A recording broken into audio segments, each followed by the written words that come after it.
अच्छा, सीएसएस के लिए ना इंग्लिश ऐसे जो है वो बच्चों के लिए नाइटमेयर होता है। उनको उसमें ये नहीं पता या सबसे ज़्यादा उनके ज़हन में ये सवाल आती है कि 50 एसेस जो हैं उनको प्रैक्टिस करें, 2 ऐसे जो है वो प्रैक्टिस करें, 5 ऐसे प्रैक्टिस करें। तो इसके लिए ना मैंने सोचा कि आप लोगों को थोड़ा-सा गाइड कर दूँ। देखें, अगर आप लोगों का बैकग्राउंड नहीं है, आपने कभी जो है अपनी जो करिकुलम की बुक्स हैं उनसे हटकर कभी कुछ पढ़ा नहीं है, लिखा नहीं है, प्रैक्टिस नहीं किया। इसकी एक एग्ज़ाम्पल ले लेते हैं कि आप मेडिकल बैकग्राउंड के बच्चे थे, तो आपको तो इंग्लिश ऐसे का कुछ पता ही नहीं होगा। आप इंजीनियरिंग बैकग्राउंड के बच्चे थे और आपको करंट अफेयर में कभी है कि आपने कोई न्यूज़पेपर पढ़ ली या आपने कभी प्रैक्टिस ही नहीं की, तो आपको तो डिफ़िकल्टी पेश आएगी।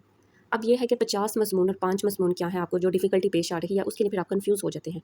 मैं आप लोगों से ये कह रही हूँ कि ऐसा हो ही नहीं सकता कि आप लोग 20 लेक्चर लें और आप लोग इंग्लिश ऐसे पास कर लें। आपको 20 दिनों में कोई बहुत अच्छा भी गाइड कर देगा, फिर भी आपने प्रैक्टिस करनी ही होती है।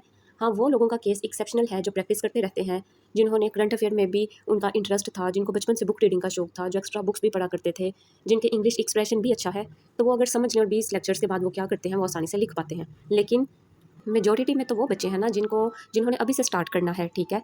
तो आप लोगों के लिए ये जो मेरा सेशन है इसमें मैं क्या करती हूँ, आप लोगों को बेसिक लेवल से शुरू करवाती हूँ। 45 हमारे लेक्चर्स होते हैं, फिर डेली प्रैक्टिस होती है और फिर उन डेली प्रैक्टिस में आप लोगों को बताया भी जाता है कि आपकी मिस्टेक क्या है, फिर आपको असाइनमेंट भी दे दी जाती है। बच्चे तो ऐसा करते हैं कि एक असाइनमेंट में जो मिस्टेक हुई उसको दोबारा से रेक्टिफाई करके मुझे रीसेंड भी कर देते हैं।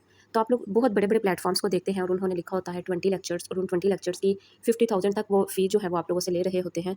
तो मेरे पास आकर ना आप लोगों को एक बड़ा कंफर्टेबल एनवायरनमेंट मिलेगा जिसमें मैं आप लोगों को बेस से शुरू करवाऊँगी और फुल लेंथ ऐसे तक जाएँगे और एडवांस्ड टर्म्स जो हैं वो हम उन पर लगाएँगे और फिर वहाँ पर मैं आपको बताऊँगी कि आपने 50 ऐसे लिखने हैं या 5 ऐसे लिखने हैं। लिख के किस तरीके से अगर आप लिखते जाओगे चेक नहीं करवाओगे तो भी फ़ायदा नहीं।